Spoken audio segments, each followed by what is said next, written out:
Syukur kepada Tuhan untuk orang lain. Dari Paulus, Rasul Kristus Yesus, oleh kehendak Allah, dan Timotius, saudara kita. Kepada saudara-saudara yang kudus dan yang percaya dalam Kristus di Kolose, kasih karunia dan damai sejahtera dari Allah Bapa kita menyertai kamu. Kami selalu mengucap syukur kepada Allah, Bapa Tuhan kita Yesus Kristus, setiap kali kami berdoa untuk kamu, karena kami telah mendengar tentang iman-Mu dalam Kristus Yesus, dan tentang kasih-Mu terhadap semua orang kudus, oleh karena pengharapan yang disediakan bagi kamu di surga. Tentang pengharapan itu telah lebih dahulu kamu dengar dalam firman kebenaran, yaitu Injil, yang sudah sampai kepada kamu. Injil itu berbuah dan berkembang di seluruh dunia. Demikian juga di antara kamu sejak waktu kamu mendengarnya dan mengenal kasih karunia Allah dengan sebenarnya. Semuanya itu telah kamu ketahui dari Epafras, kawan pelayan yang kami kasihi, yang bagi kamu adalah pelayan Kristus yang setia. Dialah juga yang telah menyatakan kepada kami kasih-Mu dalam roh. Alkisah ada seorang anak perempuan usia remaja bernama Julia yang pada hari itu mengetahui suatu kenyataan tentang identitas dirinya yang selama ini tidak pernah dia sangka-sangka. Setelah lebih kurang 15-an tahun, dia baru mengetahui bahwa ternyata dirinya selama ini dibesarkan oleh kedua orang tua angkatnya. Ayah ibu kandungnya telah meninggal dunia sejak dia masih berusia kurang dari 1 tahun ketika terjadi sebuah kecelakaan di jalan raya. Kasihan dengan Julia yang kecil, papa mama angkatnya ini akhirnya mengadopsi Julia.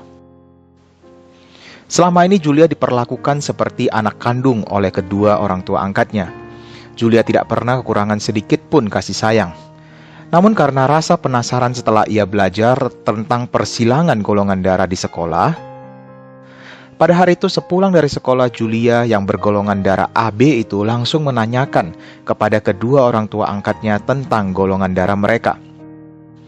Dia menemukan bahwa papanya memiliki golongan darah A dan mamanya memiliki golongan darah O. Dia pun mencoba melakukan uji persilangan golongan darah seperti yang diajarkan oleh gurunya di sekolah. Berkali-kali Julia mencoba, tetapi memang tidak mungkin orang tua dengan golongan darah A dan O melahirkan anak dengan golongan darah AB. Pada hari itu, akhirnya kedua orang tua angkat Julia berterus terang kepadanya bahwa ia memang bukan anak kandung mereka. Inilah penggambaran yang dapat melukiskan bagaimana Rasul Paulus memandang jemaat di kota Kolose, yang memang bukanlah gereja yang dirintis oleh pelayanan sang Rasul itu secara langsung. Paulus tidak pernah hadir secara pribadi di kota Kolose, namun di mata Paulus, orang-orang Kristen di Kolose adalah seperti saudara kandungnya di dalam Kristus. Surat kepada jemaat di Kolose adalah salah satu dari 13 surat rasuli yang ditulis oleh Paulus. Jika kita membaca surat Kolose secara keseluruhan, maka kita akan dapat menemukan bentuk struktur surat rasuli yang umumnya ditulis oleh Paulus kepada gereja-gereja pada abad pertama. Seperti biasa, Paulus selalu mengawali suratnya dengan salam pembukaan, ucapan syukur dan doa. Kemudian surat itu pun beralih kepada kalimat-kalimat berkat di bagian penutup.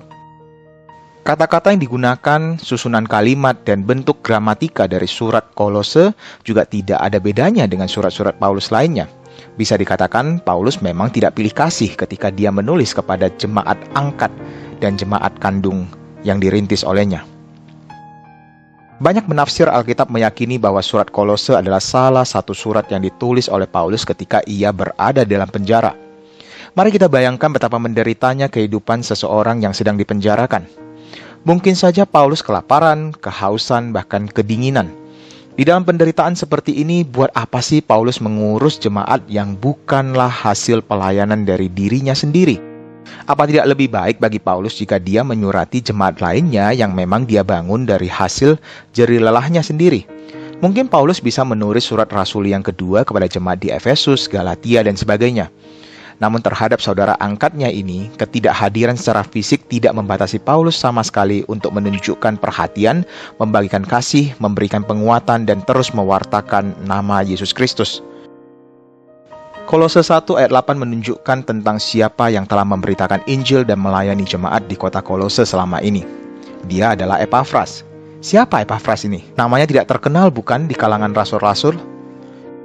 Epafras adalah seorang warga kota Kolose yang percaya ketika Paulus berkhotbah dan mengajar di Efesus. Kemudian Epafras diutus menjadi wakil Paulus untuk mewartakan nama Kristus di kota Kolose. Epafras telah mengerjakan ladang yang dipercayakan kepadanya. Bagi Paulus, Epafras adalah seorang kawan pelayanan yang dikasihi. Jemaat Kolose memandangnya sebagai seorang pelayan Kristus yang setia. Walaupun tanpa kehadiran dari rasul besar sekelas Paulus, Epafras telah berhasil memenangkan jiwa-jiwa bagi kerajaan Allah. Di akhir dari surat Kolose, nama Epafras kembali disebutkan oleh Paulus. Paulus mengapresiasi Epafras yang telah menjalankan tugas penginjilan dan selalu bergumul di dalam doanya demi jemaat Kolose. Ada satu peribahasa yang mengatakan tak kenal maka tak sayang. Namun untuk kasus relasi antara jemaat Kolose dan Paulus, tampaknya peribahasa ini terdengar tidak sesuai. Paulus memang tidak pernah berkhotbah di kota Kolose dan ia pun tidak pernah mengunjungi orang-orang Kristen di sana dari rumah ke rumah. Jemaat Kolose juga hanya mungkin pernah mendengar nama besar Paulus melalui orang ketiga yang bernama Epafras.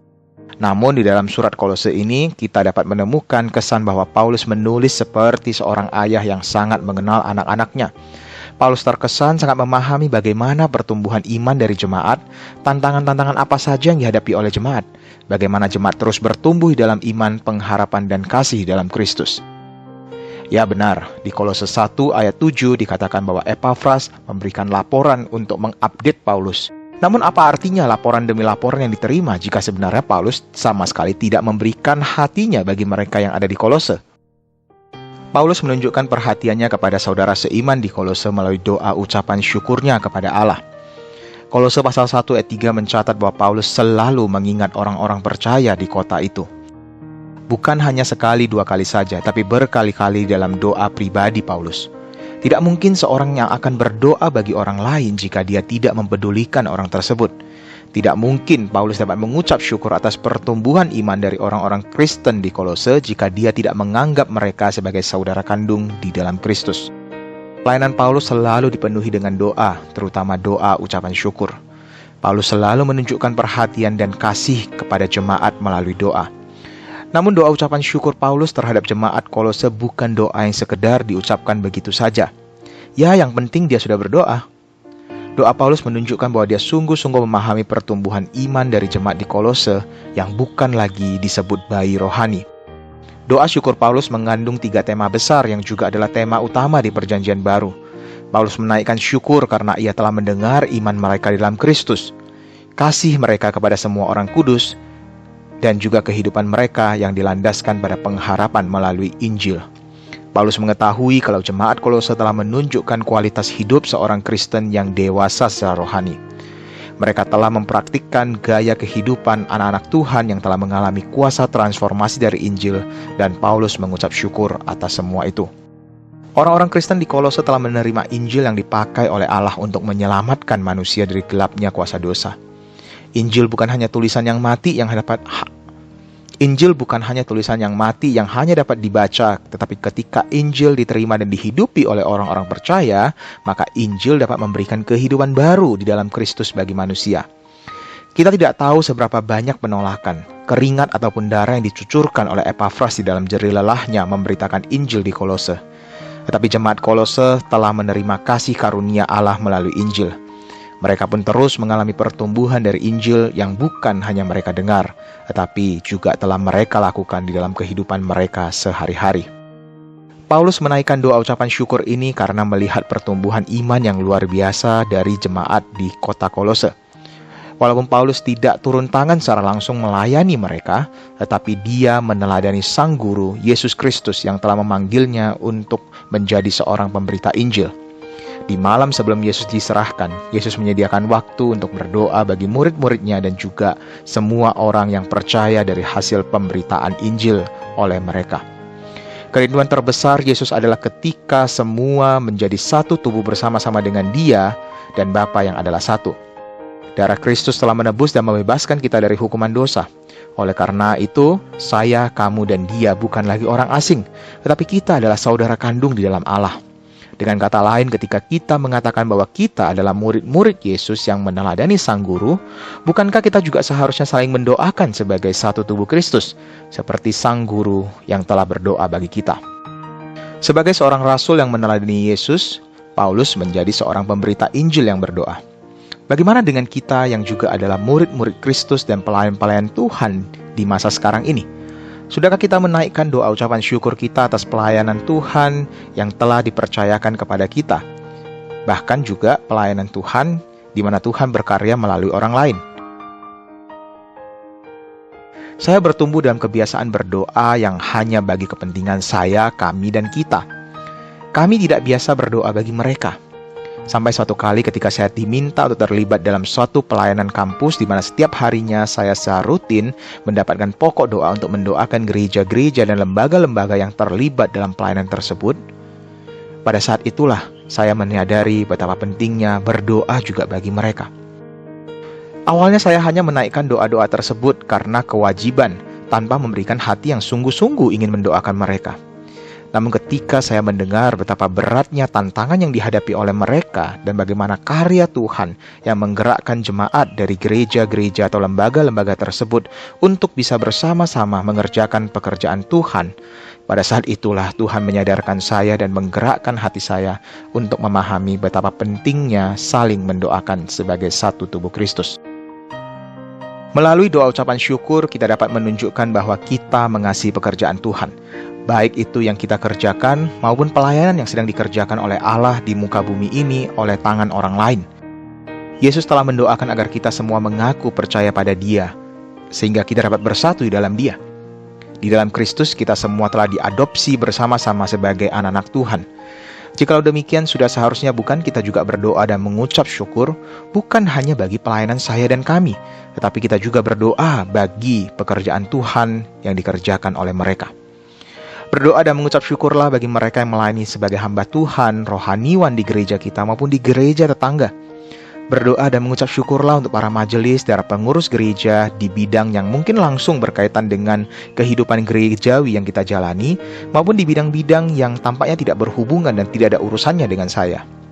Berdoa dan mengucap syukurlah bagi pelayanan misi di daerah pedalaman, bagi suku-suku bangsa yang masih belum terjangkau, yang masih jauh dari Injil. Berdoalah bagi negara-negara yang masih tertutup bagi kekristenan. Berdoa dan mengucap syukurlah bagi saudara-saudara seiman yang sedang mengalami persekusi dan penderitaan karena iman mereka kepada Yesus Kristus. Berdoalah agar mereka tetap bertahan walaupun nyawa menjadi taruhan. Memang terkadang hal ini tidak mudah untuk dilakukan.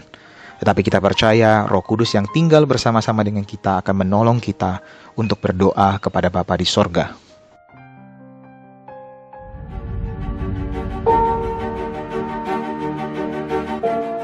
Berterima kasih kepada Tuhan memang kadang-kadang terucap di dalam doa saya sendiri. Adalah hal yang wajar jika saya mengucap syukur ketika diberkati. Namun ada satu hal lagi yang saya dan engkau harus syukuri. Dengan menaikkan syukur atas kebaikan Tuhan kepada orang lain di dalam doa pribadi.